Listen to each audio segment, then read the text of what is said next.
In the time of Jesus, when a person died, funeral practices began quickly. Within hours, the person was anointed.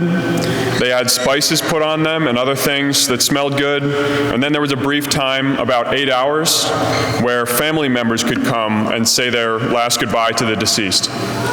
And then the person would be carried to the place of burial. So imagine Lazarus in the gospel story dying from his illness. His body is washed. He's anointed with perfumed oils and spices. His family members, Martha and Mary, are taking care of him and greeting family members as they come to say their last goodbyes. And later in the day, the body is carried away by his family members. And it's a long trip, so they take turns carrying the body to the place of burial, and there's a big procession with people at the front who are wailing and putting dust on their heads. And then Lazarus is laid in the tomb. He's put in the tomb, and a stone is rolled over the front, and the people leave. And he's there for 4 days, and everybody goes on with their lives.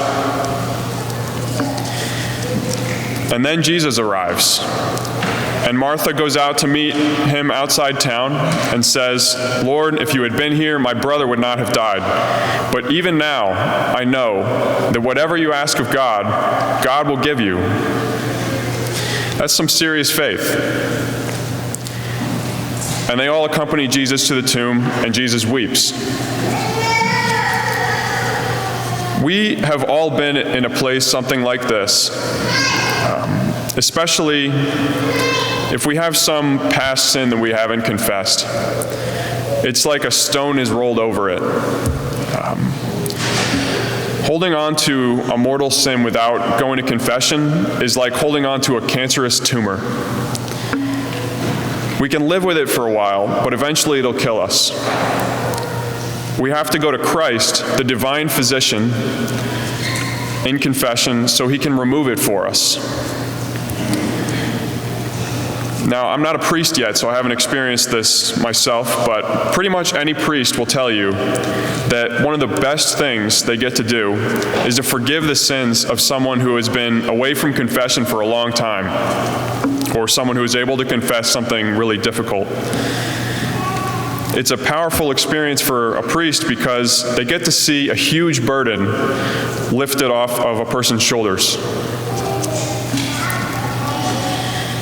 And we can also have this sense of hopelessness that they felt at the tomb of Lazarus. If there's some serious sin that we've been struggling with for a long time, something we just can't stop going back to, we just have to keep turning to the Lord's mercy and keep taking the next step, whatever it takes to overcome that sin for our own sake and for those around us. And know that going to confession actually strengthens us to fight those sins as well. But in both those cases, the first step for us is to pray a prayer like the one Martha says. When she goes out to greet Jesus, her brother has already been in the tomb for 4 days, and she says, "Even now, I know that whatever you ask of God, God will give you." It's a prayer of total surrender to God, to His power to save us and to bring us back to life. Jesus raised his eyes and said, "Father, I thank you for hearing me. I know that you always hear me.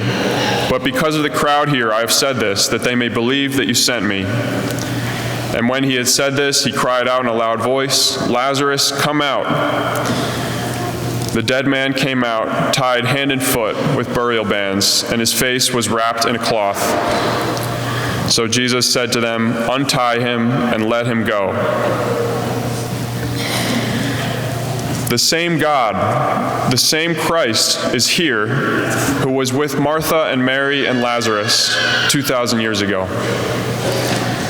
The living God is still among us, and he has dealt with sinners like us before. The one who commanded Lazarus to come out of the grave can raise us from the dead as well, so that we too can be untied and set free.